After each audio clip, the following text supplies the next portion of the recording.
Grief is strange. It doesn't announce itself. It just settles in, like dust on old furniture, like silence after laughter. For 3 days, I waited for a call. A time, a place, something. When I finally asked my daughter-in-law, Claire, when is Daniel's funeral? Her voice was quiet. It was yesterday. They buried my son. Without me, the world smelled of wet soil and pity. I walked among strangers dressed in black, each of them remembering a son I was forbidden to mourn. His name, Daniel Carter, engraved in stone before I could say goodbye. She kneels, touches the grave. Water drips from her hand. Claire stood nearby, dry-eyed, composed, like the rain feared to touch her. Emily approaches, places a hand on Evelyn's shoulder. Grief is heavy, but betrayal is heavier. They say funerals are for closure, but how do you close a door that was never opened for you? Thunder rumbles, fade to black. His house smelled the same. Coffee grounds, aftershave, memories. I walked room to room, listening for his voice, but only heard mine. Flashback overlay. A family dinner, Daniel laughing, Claire smiling beside him. He used to hum when he cooked. Off-key. Always off-key. I told him his voice could wake the dead. Now, even death is quieter. She finds a photo frame turned face down. She lifts it, Daniel, holding Emily as children. Love once filled these walls. Now it's just wallpaper and ghosts. Grief has no face. And today, neither do I. She invited me for tea, as if words could sweeten betrayal. Claire, it all happened so suddenly, Evelyn. We didn't know how to reach you. But she did.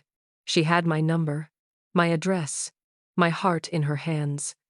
Robert enters, stands beside Claire, uneasy. Let's not make this harder than it already is. Harder? Harder than burying my child in absence?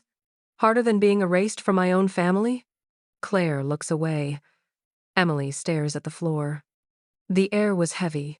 Her silence screamed louder than any confession. Some people grieve, others hide. When Pastor Williams came, I thought he brought prayers.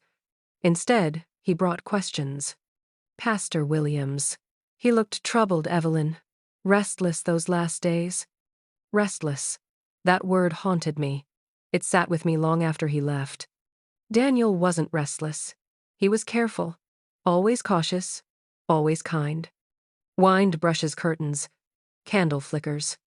Something was wrong. I could feel it in the silence between words. I didn't just lose a son. I lost the truth of how. Candle blows out. Only moonlight remains. I couldn't sleep. His absence pressed against the walls. She opens a drawer, finds an envelope marked discharge papers. The hospital said accident, but accidents don't sign insurance forms a week before dying. Cut to a flash of a white corridor. Nurse Amelia's gloved hand rests on a chart. He didn't fall, Mrs. Carter. He was pushed by circumstance, maybe by someone.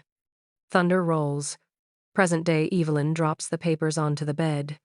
Truth seeps through cracks. It stains everything it touches. Detective Harris appears at the doorway, silhouette framed in greenish light. If you remember anything unusual, call me. Unusual? My son died, and his wife forgot to tell me. Everything is unusual. The night didn't answer, but I knew someone's peace would soon end. Curiosity is mercy's enemy. So this was love inked on policies, sealed with deceit. He knew. My poor boy knew. Grief hardened inside me, a diamond cut by betrayal. Tomorrow I would stop being the forgotten mother. I didn't raise my voice. I raised the truth. Evelyn hands Pastor Williams an envelope before the service begins.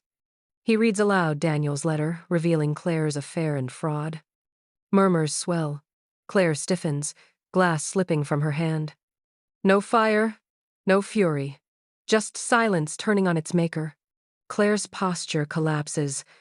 Emily watches, tears unseen.